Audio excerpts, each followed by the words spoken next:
afternoon, everybody. Thanks for being here. Obviously, the last few days have been a fairly intensive set of discussions, and we've covered a lot of ground, so I thought it was important to try to bring everybody up to speed on the road journeyed and the road ahead. Before I do, though, I want to address for a moment the tragic events that have taken place over the course of the last 24 hours that have hit our friends in Australia and in Pakistan. The news of the brazen murder of more than 120 innocent students in Peshawar is devastating. And as a father, I know exactly how hard it is when you send kids out of the house into the world, to school or anywhere, and particularly in today's world. Mothers and fathers send their kids to school to learn and to be safe and to dream and to find opportunity. And particularly at this military school in Pakistan, they sent their kids there with the hope and dreams of serving their country. Instead, today they are gone, wiped away by Taliban assassins who serve a dark and almost medieval vision, and the opposite of everything that those mothers and fathers wanted for their children. The images are absolutely gut-wrenching. Young children carried away in ambulances, a teacher burned alive in front of the students, a house of learning turned into a house of unspeakable horror. And Prime Minister Sharif said, "These are my children, it is my loss." Well, this morning, wherever you live, wherever you are, those are our children. And this is the world's loss. This act of terror angers and shakes all people of conscience, and we condemn it in the strongest terms possible. The perpetrators must be brought to justice, and we pledge our full support to the people of Pakistan in this difficult hour, and we will help them in any way that we possibly can. Likewise, our friends in Sydney are also especially on our minds. The United States, obviously, in recent memory has come face to face with horrific violence on our own soil. And we have seen our citizens held hostage and murdered in faraway places for the most nihilistic, devastatingly negative purposes. So we know in a very personal way what our ally Australia is going through at this very moment. And we grieve with Australia, with the families of all those terrorized, injured, and killed. And even though we're at opposite ends of the globe, the United States and Australia are united not just in an alliance, but we are deeply united by our values and our friendship and our years of cooperation together. Our countries and our people are strong, and Australian law enforcement and security forces are about as good as it gets. I spoke this morning with Foreign Minister Julie Bishop and told her that the United States stands ready to provide whatever appropriate assistance we can as Australian authorities determine the facts of the case, assist the victims, and hold accountable anyone and everyone responsible for this act of terror. The attacks in Peshawar and Sydney underscore that threats locally are also threats globally. In today's world, next door is everywhere. And that's why the United States is engaged in more places, with more partners, on more issues than ever before. And we are committed with all those allies and partners to standing up to extremism and to the extremists themselves. And make no mistake, we are just as committed to finding ways to help solve the challenges of the Middle East and of other places of extremism and of terrorist activity, because we know too well that while it's difficult work, it's also the only course that has any possibility of taking us towards stability, towards prosperity, towards a future. And so we will remain committed to this effort.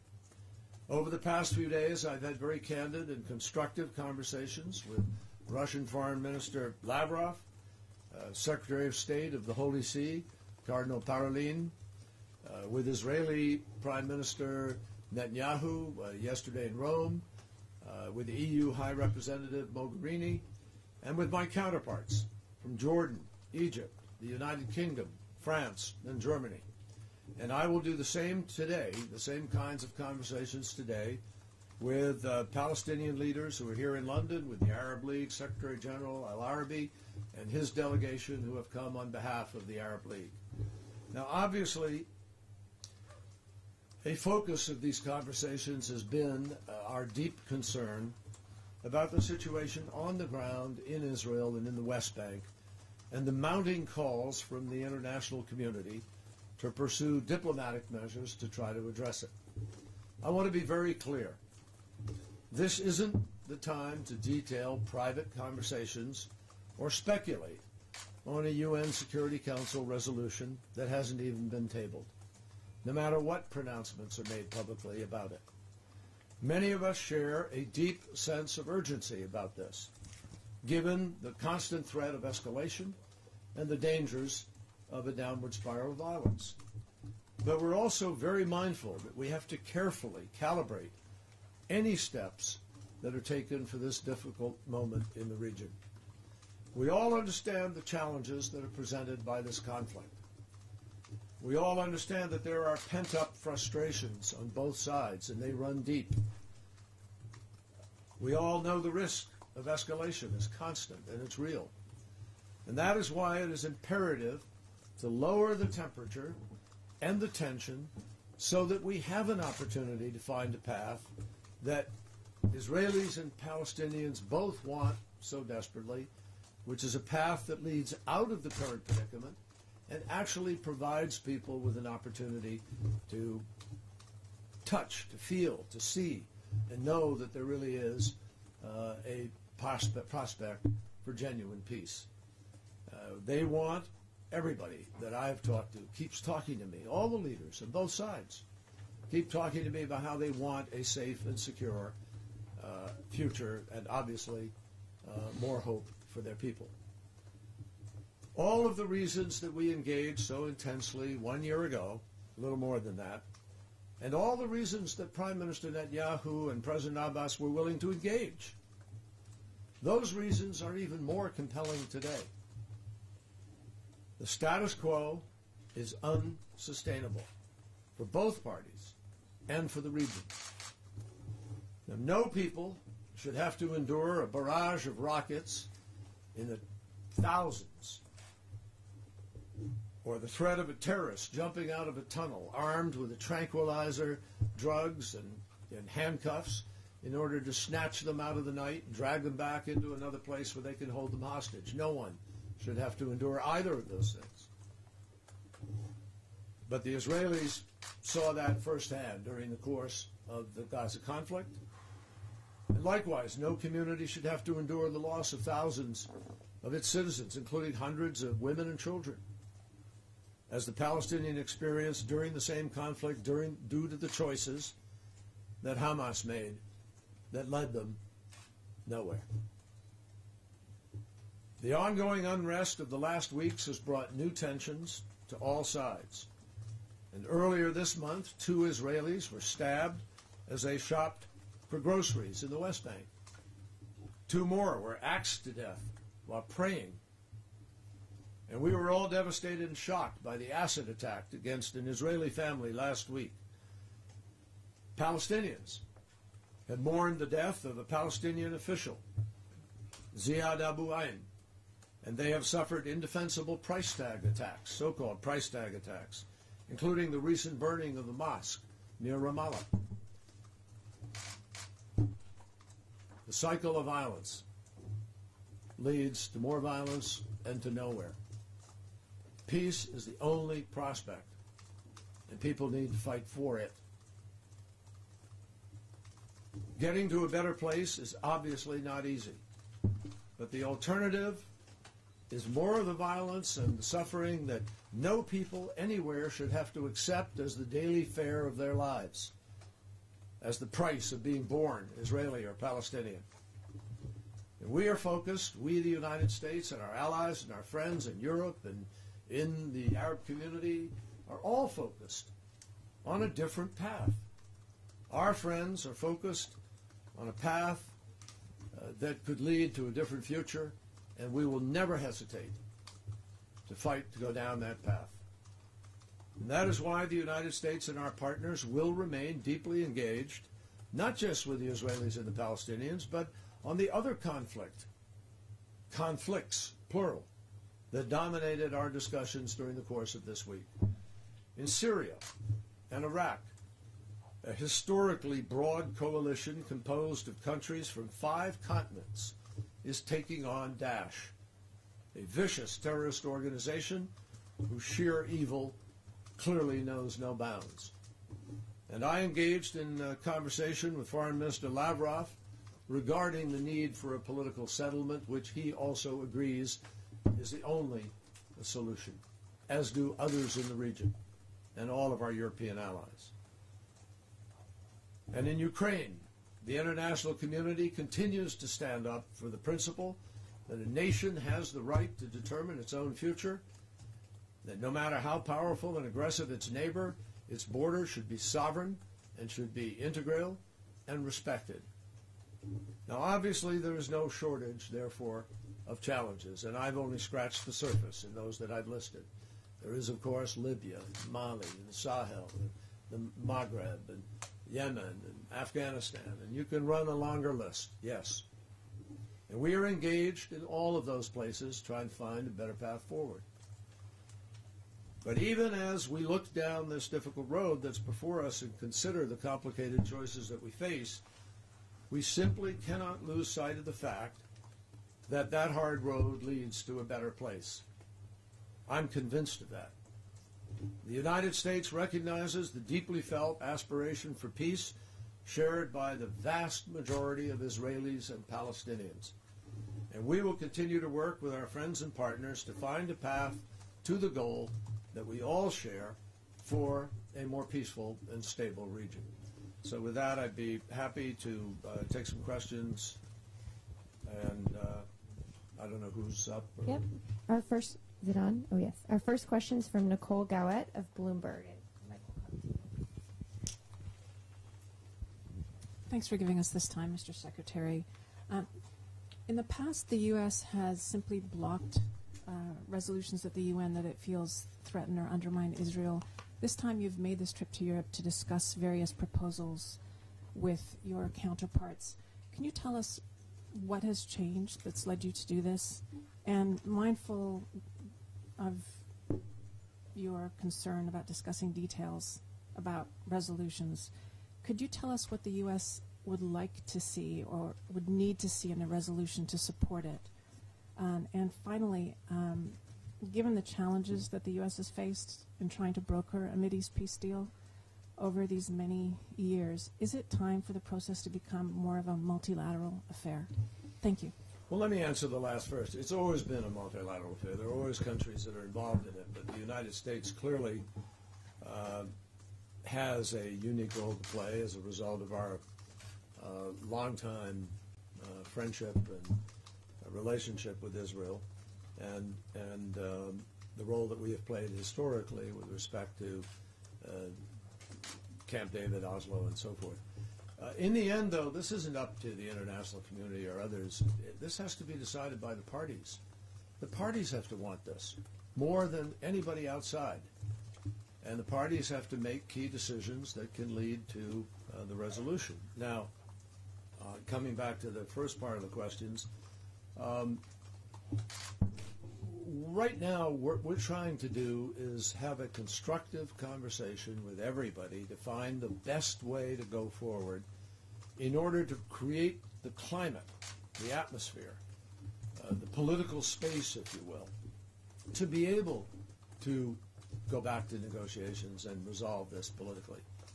Now, clearly, in the beginning of an election and in the middle of an election, it's very difficult and complicated because we believe very deeply that nobody should somehow interfere or do something that might be perceived as interfering in the course of that election. And we want to find the most constructive way of doing something that therefore will not have unintended consequences, but also can stem the violence. It's a particularly sensitive moment because we understand the frustrations of Palestinians. We understand the frustrations of the Palestinian Authority and President Abbas and those who are pushing hard because they don't see another course at this moment. So the key is to try to find out whether or not there are other options, other ways, other courses. Could something be done that helps to respect the process that the Israelis are about to undergo, simultaneously respecting the needs of the region to de-escalate the tensions and avoid confrontation. That's what we hope to achieve. That's what these discussions are all about. And we will continue to have these discussions this afternoon and on into the next days. But we've made no determinations other than that about any about language, approaches, specific resolutions, any of that. We haven't made any determinations.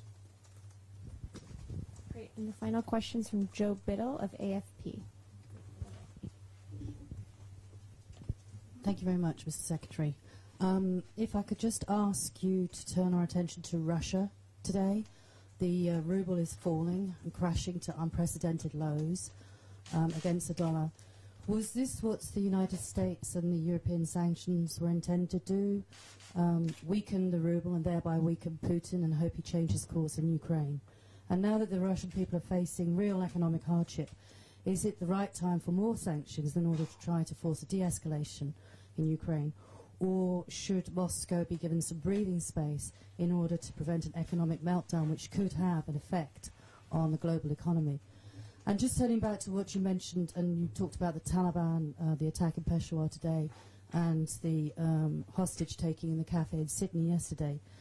What is your assessment of the rising threat level from Islamic extremism around the world? Is it now, would you agree, at one of its highest levels ever, despite the United States' efforts to try and counter attack this? And how can governments around the world protect their people from what seems to be a growing trend towards lone wolf attacks? Thank you. Well, obviously, everybody has taken note of what has happened with respect to the ruble in the last days and the pressures on it. And it goes without saying that the purpose of the European, U.S. et al. Effort with respect to sanctions was to make it clear to Russia, to President Putin, that there are costs attached to the unilateral annexation of Crimea and the continued support for separatists within Ukraine and the violation of Ukraine's territorial sovereignty and integrity. And the sanctions set out to do that. I don't think that what is happening is just related to the sanctions. I think it is much broader, more complicated than that. It has to do with other issues with respect to the Russian economy. And oil prices, obviously, have also played a significant role in this. So there are a lot of combined factors. But the sanctions were clearly intended to invite President Putin to make a different set of choices. Now, these sanctions could have been lifted months ago. These sanctions could be lifted in a matter of weeks or days, depending on the choices that President Putin takes. And we have been crystal clear, when I say we, the European community and the United States and others joined together, have been crystal clear that their sole purpose here is to restore the international norm with respect to behavior between nations, with respect for borders and respect for sovereignty and respect for the rights of people to determine their future. Not at the barrel of gun, but through the ballot box. Let me say that Russia has made constructive moves in the last days. And there are some indications that whether it is the line of control negotiation or the calm that is in fact in place in a number of places, the withdrawal of certain people, there are signs of constructive choices. And that can only be helpful, hopefully. And our hope is that in the days ahead, we can get a clear, defined path by all parties where everybody understands what each is doing in living up to agreements and in moving to de-escalate this situation. That has always been our goal. And I'm confident that as rapidly as that can happen, you will see Europe and the United States respond with respect to the sanctions that are in place today. We do not want the people of Russia, to be hurt here. This is not our goal. None of what we are doing is targeted specifically against the people. But yes, collaterally, of course, they are caught up in the choices that their government makes, and it does have an impact. We understand that, but that's not the goal or purpose. On the fight against Islamism. Oh, on the fight against extremism, is the threat? No, I'm not going to say. The threat is what the threat is. There's always been a threat of lone wolves. From the day that those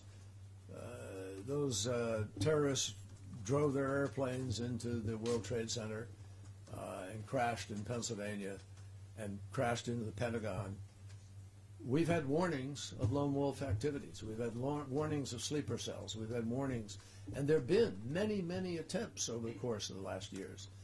The New York attempt for a bombing in Times Square, the Christmas bomber on an airplane, and so forth. But because of great work between our countries and terrific intelligence sharing, we were able to prevent those things from happening. But, it's always very difficult. If somebody decides they want to die, it's very hard to prevent every situation from occurring. So I'm not going to categorize where we are on the scale, but everybody knows that Daesh is busy using the internet to proselytize, to entice, to lie, to put out propaganda, to try to influence minds of people who may be influenceable. And so that does present a threat, and people, unfortunately, everywhere need to be sort of aware of their surroundings, more alert than we like to be or want to be in the context of everyday life, but that's where we are right now.